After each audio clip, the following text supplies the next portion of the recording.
Aunque hay menos muestra de la que esperaba, hay bastantes más emprendedores que financiadores, ¿no?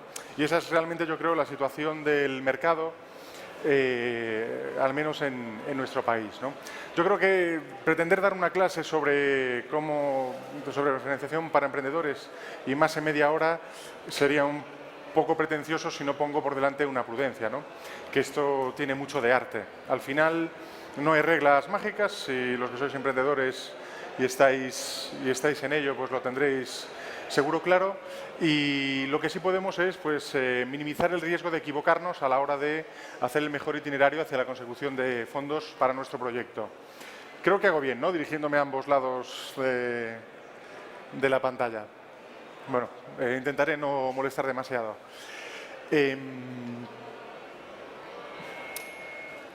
Como aspectos generales, para contextualizar lo que es la búsqueda de financiación y del lado inversor, del lado financiador, seguro que compartirán algunas cosas de las que digo.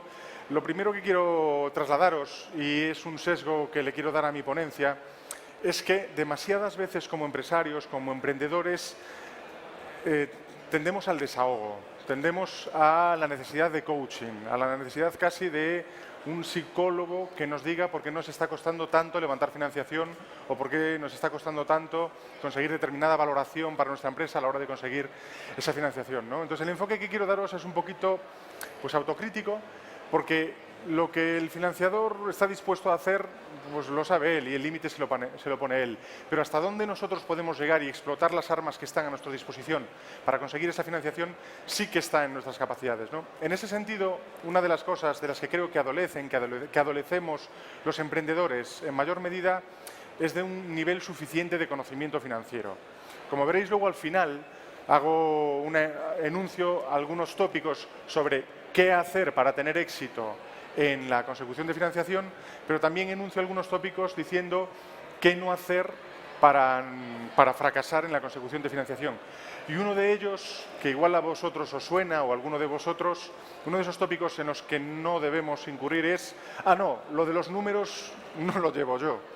Esto es algo que se escucha demasiadas veces en las mesas de la gente excedentaria de fondos que está dispuestos a meterlos como equity o como deuda en nuestro proyecto y que no debe ocurrir, ¿no?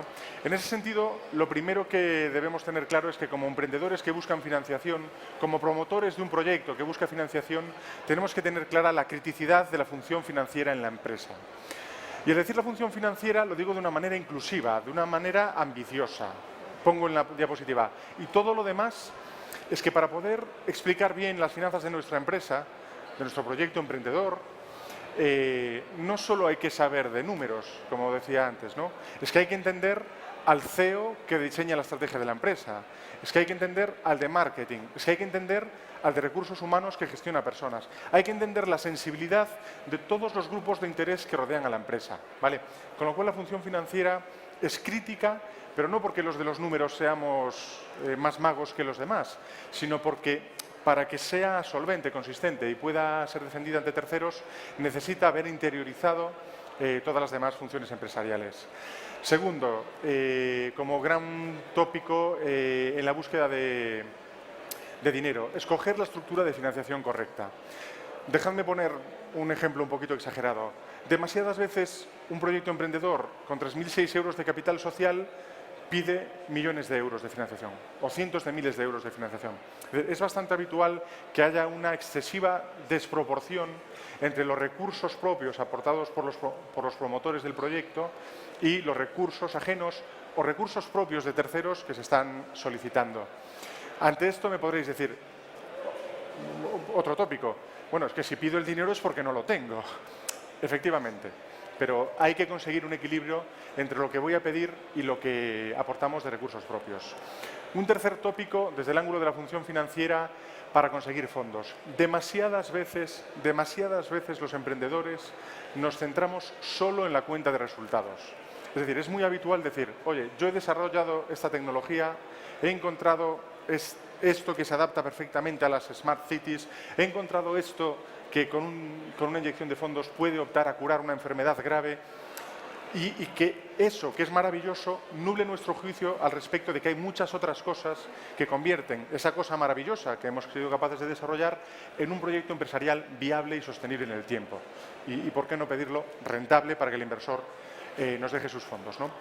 Bueno, demasiadas veces esto se materializa en que nos centramos en vender, vender, vender. Es decir, oye, es que el mercado va a ser enorme y creo que mi tecnología o creo que mi proyecto va a ser capaz de tener una cuota importante en ese mercado.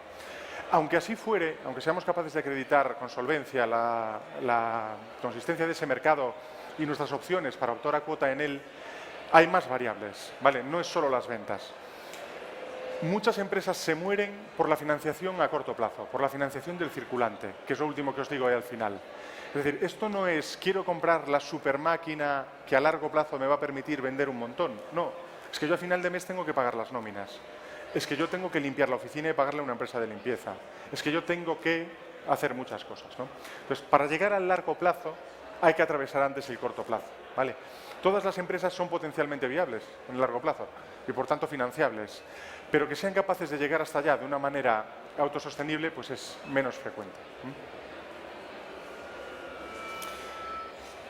Ok, pues subrayada la centralidad de la función financiera y de que los emprendedores tengáis o tengamos clara esta prioridad y seamos capaces de defender las cifras ante terceros, los tipos de financiación a los que podemos optar son muy diversos. Probablemente la mayoría de los que aquí enuncio pues os suenen a todos o a casi todos, ¿no? No todos aplican para el mismo estadio de desarrollo empresarial. Veis que ponemos arriba una fase seed capital, una fase de desarrollo y la posterior de consolidación y expansión. Según vamos avanzando en esa madurez empresarial, veis que lo que es factor común es la financiación ajena, la financiación bancaria, que puede ser en forma de microcréditos, en forma de préstamos al uso, cuentas de crédito, bueno, los mecanismos habituales de financiación de cualquier compañía. En etapas tempranas, ¿quiénes son los targets de financiación a los que debemos dirigirnos como emprendedores? Bueno, desde luego los fondos propios, lo que tengamos ahorrado los emprendedores es fundamental. A todo el mundo nos cuesta invertir en un proyecto en el que sus propios emprendedores no se lo juegan todo o casi todo. Esto es un factor de confort y de verosimilitud ante terceros. Por supuesto, en esos proyectos, en momentos tempranos, el Friends and Family famoso, es decir, el entorno. Es decir, si hemos sido capaces de involucrarnos nosotros, si hemos sido capaces de involucrar a los que nos quieren, parece honesto y razonable pedir a terceros que no nos conocen que también nos presten sus fondos. Y, por supuesto, el marco de las administraciones públicas y cosas asimilables, ¿no? Como ponemos ahí premios. Desde luego las administraciones públicas, sobre todo en sectores de mayor crecimiento, más intensivos en inversión en momentos iniciales, pues tienen diversos mecanismos públicos para ayudar a la financiación del emprendimiento. Según vamos madurando en nuestro crecimiento empresarial, las fuentes de financiación se diversifican hacia sociedades de garantía recíproca, que pueden responder, avalar de la financiación que nos ofrezcan otros terceros. Podemos comenzar a pensar en la emisión de deuda y podemos optar a mecanismos de financiación pública más sofisticados. Bueno, desde un ICO, más al uso, un préstamo del Instituto de Crédito Oficial vehiculizado a través de entidades financieras, del propio BEI, que veis ahí, el Banco Europeo de Inversiones, del FEI, el Fondo Europeo de Inversiones, de ENISA, que es la empresa estatal de innovación dependiente del Ministerio de Industria que concede préstamos participativos. Es decir, hay todo un elenco de entidades predispuestas, y más en los últimos años, tras lo duro que ha sido bueno, la crisis, que será una palabra, supongo, aumentada en la jornada de hoy, pues que se han puesto a dar crédito con mayor celeridad. Sí quiero decir una cosa, que se hayan acelerado algunos mecanismos de financiación, como son los públicos ahí enunciados, no significa que hayan bajado el listón a la hora de conceder la financiación. Es decir, hay más liquidez predispuesta a dar financiación a vuestros proyectos, a dar financiación a los proyectos, pero los listones de solvencia y los listones de calidad crediticia no se han reducido. Es más, me atrevería a decir que bien al contrario, por la mayor mortalidad empresarial acumulada en estos años, son casi hasta un punto más severos, ¿vale? Hay que ser honestos a la hora de sentarse con ellos, ¿eh?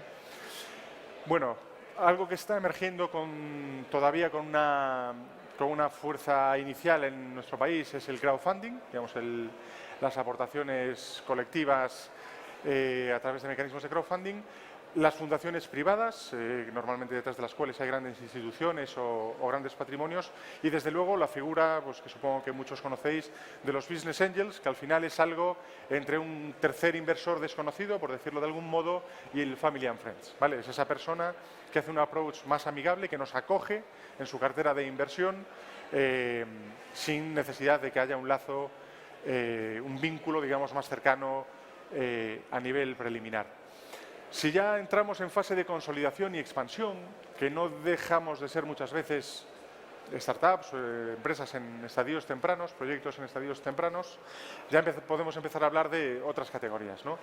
Desde luego el capital riesgo es la más conocida, la más utilizada, que son, pues como sabéis, instituciones, fondos o sociedades que lo que hacen es hacer una cartera diversificada de proyectos en las que están dispuestos a asumir un mayor componente de riesgo en cada proyecto individual, bien que a cambio de una mayor expectativa de rentabilidad en el mismo a la hora de prestarle los fondos o de invertir en su capital. Estaría el mecanismo de la bolsa, lo que ponemos ahí, mercado continuo. Alguno puede extrañarse, yo tenéis que perdonadme, tengo de formación profesional, trabajo en sacar cosas a mercados y a priori, dejadme deciros que a priori toda empresa puede estratégicamente plantearse la posibilidad de optar a salir a bolsa. Bien en el mercado continuo, como acabo de decir, o bien en lo que veis abajo que nombramos como MAP, el mercado alternativo bursátil. No sé cuántos conocen el mercado alternativo bursátil de los presentes, que levanten la mano. ¿Cuántos no lo conocen de este lado? Vale, y hay varios que dudan si lo conocen o no. ¿Cuántos conocéis el mercado alternativo? Bueno, para los que no lo conocéis y hacerlo rápido, en el año 2008 lo que hizo Bolsas y Mercados Españoles, igual que antes la Bolsa de Londres o la Bolsa Alternex, la Bolsa de Francia, es sacar un segmento específico para empresas más pequeñas, para que las pymes y las micropymes pudiesen optar a las bondades de cotizar en bolsa.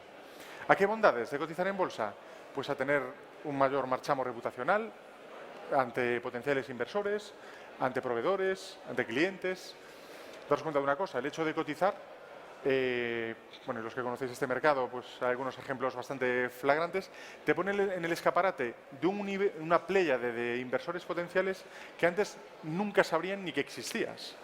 Tú de repente eres una empresa, si cotiza en esta bolsa para pymes que tenemos en España desde hace unos poquitos años, que pasa a existir en Bloomberg, que pasas a existir para un hombre que está buscando desde Berlín oportunidades de inversión, que pasas a entrar en circuitos de roadshow, de presentación a fondos de inversión, a family office, a grandes instituciones, a fondos de pensiones, a casas de seguros, de oportunidades de inversión. Bueno, sin lugar a dudas, como mínimo lo que se puede decir de este mercado es que tiene sentido, porque quien opta a estar en él tiene todos los demás mecanismos de financiación elegibles y además que tiene bondades más allá de lo puramente financiero. ¿Cuáles serían? No voy a ejercer de gallego, que lo soy, y voy a mojarme en decir cuáles serían las opciones más convenientes para una empresa o para otra. Bueno, yo os pondría sobre la mesa, para que lo apliquéis a vuestros casos, dos criterios fundamentales, ¿no? Primero, ser honestos con nosotros mismos sobre en qué estadio nos encontramos, ¿vale? Es decir, si somos una empresa que todavía no vende, pues ir a hablar con un capital, que todavía no vende y que ya está con capacidad de poder vender, es decir, que no está desarrollándose comercialmente suficientemente fuerte, pues hombre, ir al capital riesgo a hablar, ir al MAP a hablar, cuando todavía no hemos quemado etapas anteriores de este gráfico, pues puede ser perder el tiempo. Bueno, no digo que lo sea, puede ser perder el tiempo. Es más, no digo que lo sea y os puedo poner ejemplos en contrario. Un ejemplo personal. En el año 2000, bueno, en el MAP hay cotizando una empresa catalana que se llama AB Biotics. No sé si alguno la conoce. AB Biotics es una empresa que se dedica a desarrollar ingredientes funcionales. Y ingredientes funcionales, por decirlo así de una manera un poco bruta por parte de uno de empresariales, conocéis el Danacol, el Actimel, este tipo de, digamos, yogures saludables que tienen la parte de yogur y luego tienen pues un bichito o un componente que lo que hace es enriquecer ese yogur. Tú cuando lo tomas, además de alimentarte y además de estar muy sabroso, lo que hace es que te produce pues una limpieza de estómago o te produce algo que ataca el colesterol. Es decir, tiene un componente funcional ese alimento en este caso pues este Danacol o este Actimel, que consigue un efecto beneficioso por la salud más allá de la mera alimentación del individuo que lo ingiere, ¿no? Bueno, pues esta empresa Bebiotics era un spin-off de la Universidad de Barcelona que vendía menos de 2 millones de euros y no por ingredientes funcionales, en el año 2010, estoy hablando, en marzo del año 2010, sino por consultoría. Es decir, esta compañía, para poder pagar las nóminas a fin de mes, más allá de que su visión empresarial estaba orientada al desarrollo de ingredientes funcionales, para poder pagar las nóminas a fin de mes, insisto, lo que hacía es usar sus conocimientos para monetizarlos en forma de trabajos de consultoría. Me estoy haciendo entender, ¿verdad? Bueno, esa empresa en aquel momento, pues mucha gente opinó que no era cotizable. Esa empresa a los 4 meses estaba cotizando y hoy es una historia de éxito. Vale, esto lo digo para contradecirme a mí mismo. Si estamos en una etapa muy temprana, probablemente tiene sentido descartar mecanismos de financiación más maduros, pero hay que verlo caso a caso. ¿Vale? No quiero quitarle a nadie la expectativa y os pongo el ejemplo de una empresa que en contra de toda expectativa fue capaz de cotizar y de convertirse en una historia de éxito cotizada. Por lo tanto, el primero de los 2 parámetros en los que yo creo que tenéis que centraros a la hora de escoger mecanismos de financiación es en qué estadio de desarrollo se encuentra mi proyecto para resultar creíble con aquel interlocutor de estos con el que voy a hablar. Un segundo parámetro sería el ser totalmente claros con nosotros mismos a la hora de diagnosticar nuestra foto empresarial en el momento de búsqueda de financiación, ¿vale? Por ejemplo, os cuento un ejemplo, perfil ciego de otra compañía.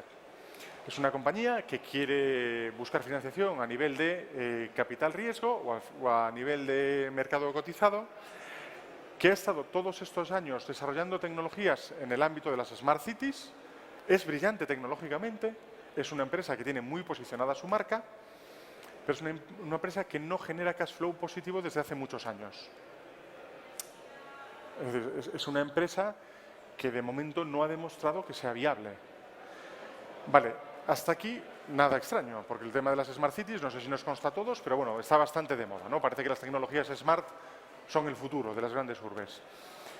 Claro, lo que tenemos que vender en esta empresa es, para captar financiaciones, oye, que el tema de las Smart Cities va a ir de lujo, ¿vale? O sea, es un mercado que sí o sí va a eclosionar y tenemos una posición en ese mercado que nos va a permitir de traer una cuota relevante. Lo que os dije al principio, ¿vale? Los 2 mensajes fundamentales. Pero tenemos que fundamentarlos. Entonces, ¿cuál está siendo el trabajo intenso con el management de esta compañía? Ser capaces de fundamentar algo que aún no está claro, que es cuántos euros va a generar el mercado de Smart Cities. No es fácilmente cuantificable.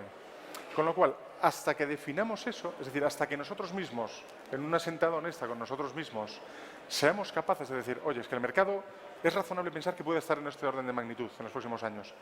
Y de manera prudente es razonable pensar que con nuestra posición podamos optar a esta cuota y, por tanto, podamos convertir eso en un PIG, un balance y un cash flow previsional. Hasta ese momento no tiene sentido ir a contárselo a terceros, porque nos van a hacer estas preguntas y no vamos a tener las respuestas, porque no sabemos dárnoslas ya nosotros mismos, ¿no? Con lo cual, y un poco en esta línea autocrítica que os proponía como emprendedores a la hora de buscar financiación, tenemos que tener un equity story, tenemos que tener unos mensajes muy sólidos, muy consistentes, desde todos los puntos de vista de la empresa, pero desde el punto de vista financiero, sin duda, porque de lo que se trata esto es de levantar dinero antes de compartirlos con ningún tercero. Si no pasa lo contrario, que perdemos toda la credibilidad. Es decir, si nosotros nos pasamos una reunión con un inversor defendiendo que tenemos la mejor tecnología para no sé qué solución y cuando llega la parte de los números, de las 2 horas que nos recibe, le dedicamos 10 minutos, estamos perdiendo el tiempo. ¿Vale? Porque lo que estamos contando es, perdonadme, no lo quiero decir, lo digo de mí mismo, un cuento bonito. Él al final lo que quiere es una TIR de su inversión, quiere una rentabilidad esperada y luego decidirá si está dispuesto a comprar ese riesgo, si está dispuesto a asumir ese riesgo.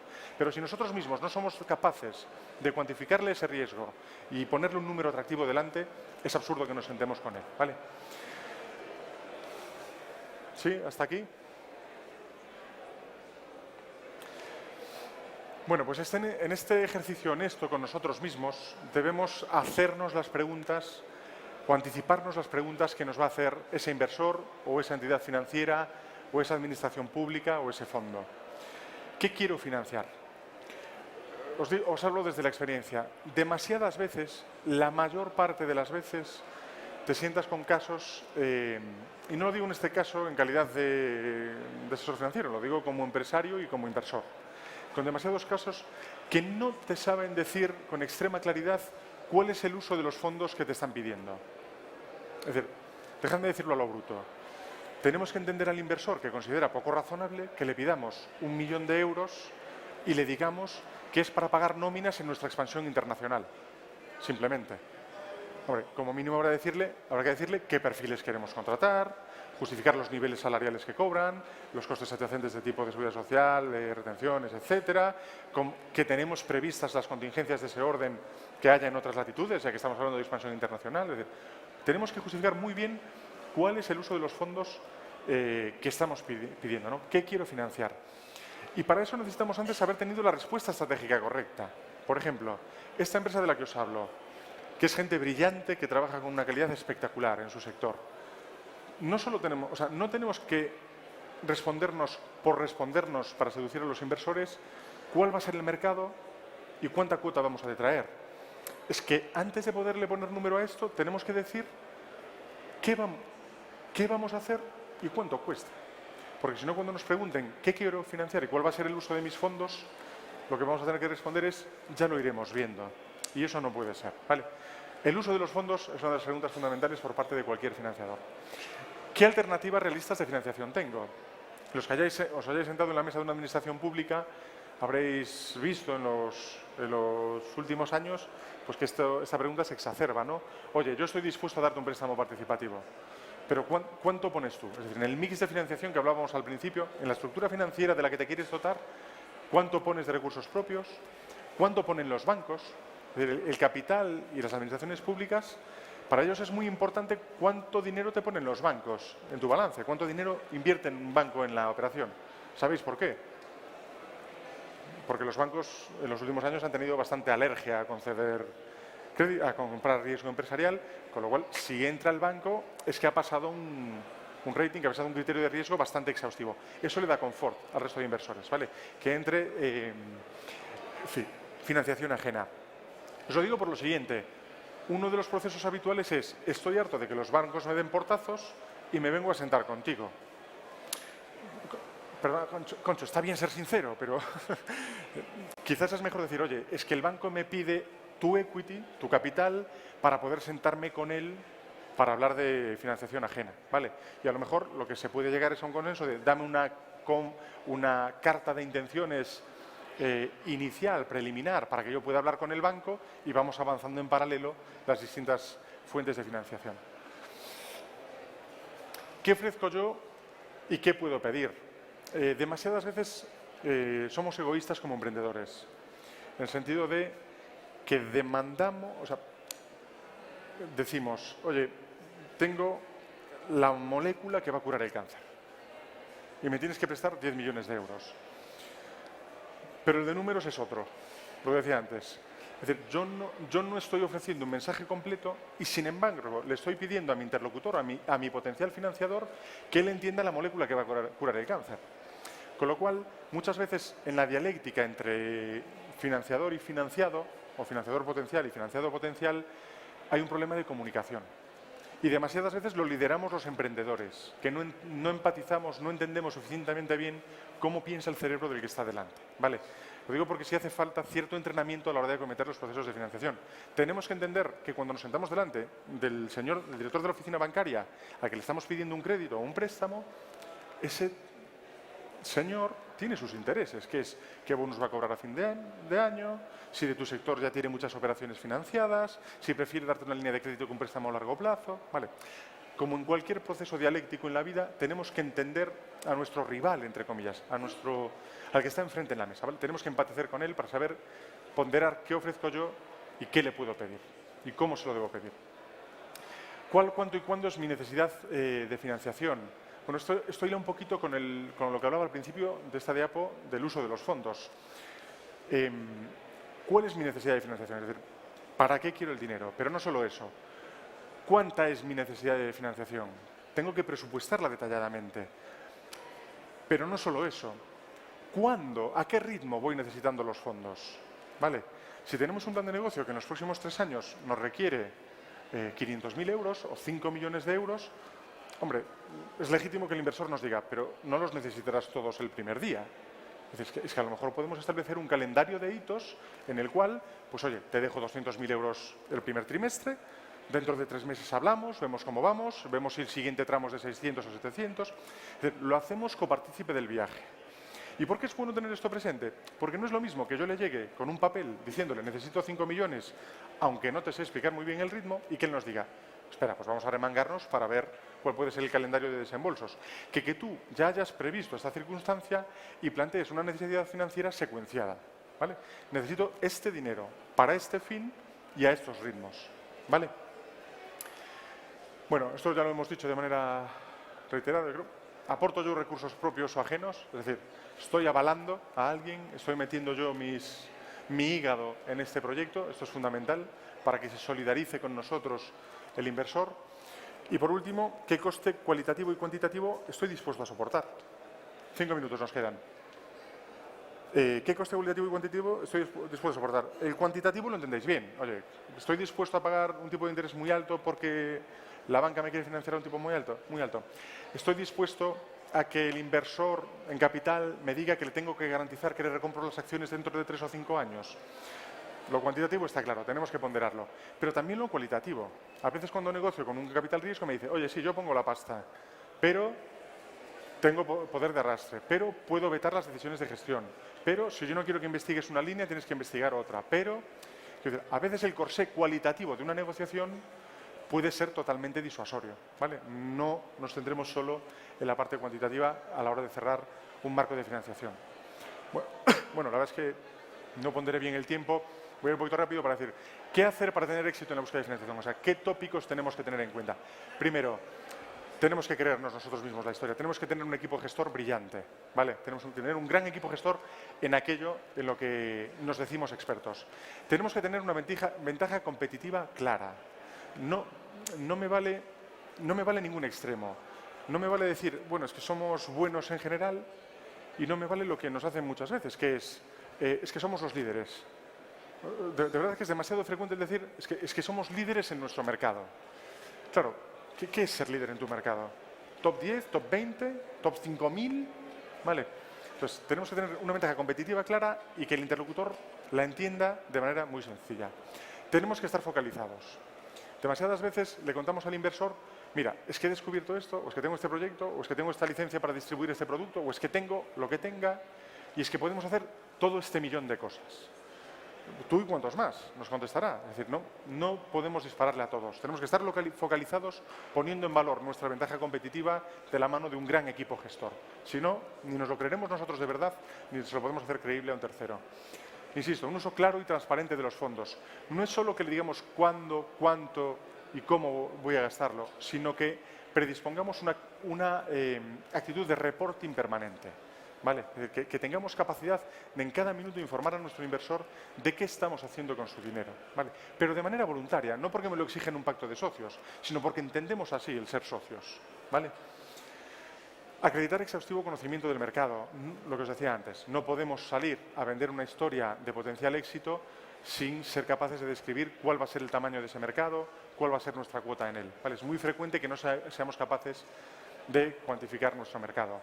Y luego presentar un plan financiero sólido que contemple el éxito. Es decir, tenemos que hacer unas proyecciones financieras muy sólidas, no es solo vender, que demasiadas veces está en la mente del emprendedor, sino que tenemos que tener un balance sostenible y al final tenemos que tener un cash flow positivo. Todas las empresas son sostenibles si generan caja. Esto es un poco, lo digo a veces en mis clases, como la lonja del pescado. Vamos todos de corbata en los mercados financieros, pero esto es comprar barato y vender caro. Y eso es lo que quiere el inversor, que cuando haga un exit, cuando haga una salida de la inversión, de los fondos que nos está prestando, lo pueda hacer con una revalorización. Y eso tiene que estar previsto en nuestras proyecciones financieras. Lo que os decía antes, tenemos que ser empáticos, tenemos que ser sensibles a lo que aquel que se ofrece a financiarnos tiene como interés principal, a su grupo de interés, que es que algún día quiere salir con rentabilidad. Si yo voy por delante con un mensaje de creo que en 3, 5, 10, 15 años te vas a poder llevar esto y podemos arbitrar estos mecanismos, oye, salimos a un mercado cotizado, hacemos una nueva ronda de financiación. Bueno, él se lo creará más o menos, él lo discutirá contigo y lo puliréis más o menos, pero como mínimo apreciará que estás poniendo por delante sus intereses, ¿vale? Estas son las cosas que hacer para tener éxito. ¿Qué cosas no hacer? Porque si no vamos a fracasar. Somos únicos, somos los primeros, somos los líderes. Esto nos resta credibilidad, ¿vale? Esa conclusión es una a la que tiene que llegar el inversor per se. Que le hayamos seducido tanto como para que él diga, estos tíos optan a ser líderes. Yo no sé de números, esto es lo peor que podéis hacer. Tú no sabes de números y vas a manejar mis dineros. A cualquiera, es como si vas a un director de banco y te dice, yo es que esto lo lleva la central. Yo no tengo ni idea, ¿no? No te da mucho confort. Ya lo iremos viendo. No puede ser que en respuestas estratégicas, en cosas que he enunciado, que en tamaños de mercado, que en proyecciones futuras, digamos, no lo tenemos definido, pero eso se irá definiendo sobre la marcha. Bueno, lo normal es que nos digan, cuando lo tengas definido, vuelves y hablamos, ¿vale? Y por último, un tópico que sabe que no es positivo, es decir, que nosotros no tenemos previsto invertir. Y déjame decir, es un poco abrupto, pero ni siquiera porque no tengamos dinero. Es decir, bueno, no, voy a hablar de un caso pensando en una persona joven, un emprendedor recién licenciado, por ejemplo, no, pero te avalan tus padres. Oye, pero la administración autonómica que apoya proyectos, ¿has hablado con ENISA? ¿Has hablado con...? No es solo que yo ponga de mi bolsillo, porque puedo no tener, pero igual sí me he dejado mi hígado paseándome todas las alternativas de financiación y no he ido directamente a un family office o a otro perfil de fondo, ¿no? Creo que han pasado los 5 minutos. No sé si tienen posibilidad, si alguien quiere hacer algún comentario o... ¿No? ¿Alguna pregunta? ¿Sí? Bueno, para los que no hayáis oído, pregunta si los bancos realmente están prestando dinero.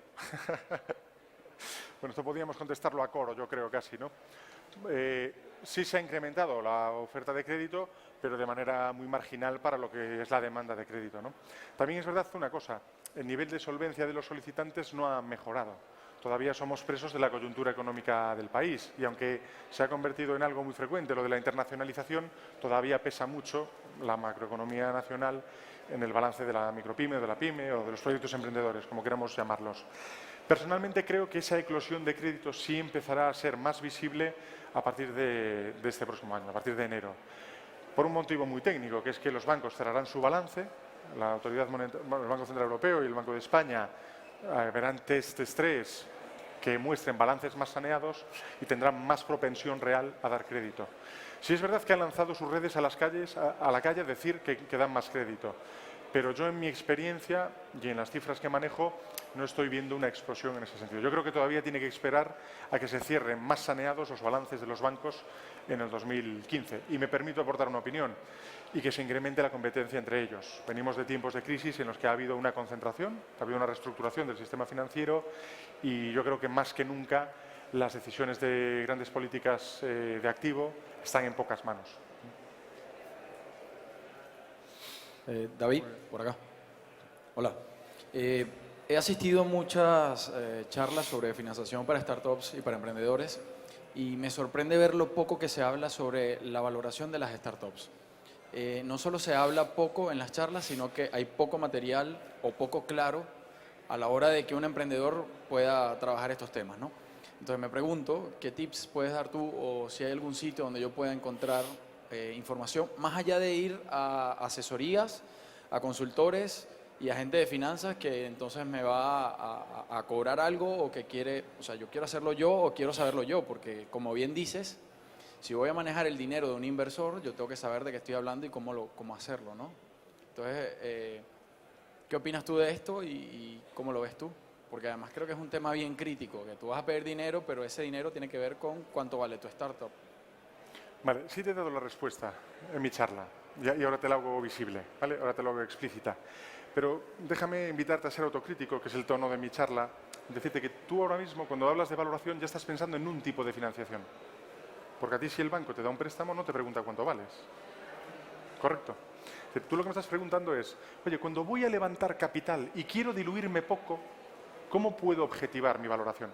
Solo hay una manera, que seas capaz de explicar exhaustivamente y consistentemente tu empresa y que lo hagas número en el balance, PIG y cash flow previsional. Porque las empresas se valoran de una manera muy fácil, igual que el pescado en la lonja, en el ejemplo que os decía, que es ¿cuánta pasta en euros de los que suenan al dar en la mesa va a generar esto a futuro? Lo traemos a valor presente y ese es el valor de tu empresa. Es tener el cash flow proyectado y calcular el valor actual, el BAN, de tus expectativas de generación de fondos. No hay más secretos. O sea, realmente la valoración es un ejercicio muy sencillo. Es una celda de Excel hecha en 5 minutos. ¿Vale? Y luego en torno a esa celda de Excel es la negociación con el inversor. Pero como tú no tengas las proyecciones financieras bien hechas y los argumentos cualitativos que la refrendan consolidados de manera consistente, nadie te las va a creer. O sea, a ti cuando te cuestionan tu valoración, no te están cuestionando, bueno, por supuesto quieren pagarte poco, esto por defecto, ¿no? Pero no ese es el principal de sus argumentos. Es, oye, es que no me estoy creyendo al 100% tu discurso. Por eso tienes que blindar tu discurso. No hay más secretos. Y por eso hay muchas asesorías que ayudan a hacer eso. ¿Vale? Pero lo que os he dicho, lo ideal es que lo sepas hacer tú, que lo sepa hacer el emprendedor. O como mínimo que participe de manera activa en el ejercicio de pintar unas proyecciones de las que podamos traer a valor presente el flujo de caja y calcular en un minuto en una celda de Excel la valoración. Luego discutiremos con el inversor si la G de crecimiento de productividad es una, si el coste de los recursos de equity que nos impone es otro, o lo que sea. Pero no hay más secretos. No sé si ha sido de mucha ayuda, pero... Pregunta, ¿no?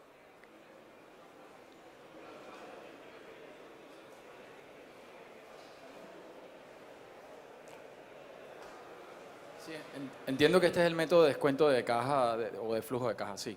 Sin embargo, cuando estás en una fase semilla, cuando quieres ir a una aceleradora, cuando quieres empezar a moverte porque necesitas apoyo y ya has conseguido algo de dinero, pero aún así necesitas dinero y la forma tal vez más inmediata es asistir a fondos o con ángeles inversores o qué sé yo, es que tienes que hacerlo necesariamente. Pero sigue siendo muy incierto. No, lo que rescato es definitivamente que lo importante es la proyección de la caja, pero es que hasta eso entramos en detalle, porque yo te digo, esta es la proyección sin finanzas, o sea, sin inversión, perdón. Entonces tengo que mostrar la proyección sin inversión, o la proyección con inversión, o la proyección, o sea... ¿Tú qué escenario vas a...? ¿Esto está encendido? Sí. ¿Tú qué escenario vas a negociar con esa persona? Si me dejas este dinero, esta es la foto que vamos a construir juntos, con inversión, por supuesto. Los múltiplos de valoración, es tantas veces PER, tantas veces EBITDA, son mecanismos de filtro de la valoración. Es decir, yo no puedo ir a una startup y decirle, es que me estás queriendo cobrar 10 veces EBITDA. Es absurdo hacer ese approach a una valoración. Claro que no soy nada pasado y en presente. Estoy diciendo que me ayudes a ser alguien a futuro. Dedicamos a valor presente mi flujo futuro de caja. ¿Vale? Cualquier argumento alternativo a eso es marear la perdiz. Perder el dinero en asesores y perder el tiempo de los inversores. Es solo mi opinión, por otra parte. Pero bueno, desde la experiencia. Ya está. Hay una pregunta aquí, pero... Bueno, lo siento. Si quieres ahora... Pues muchas gracias a todos.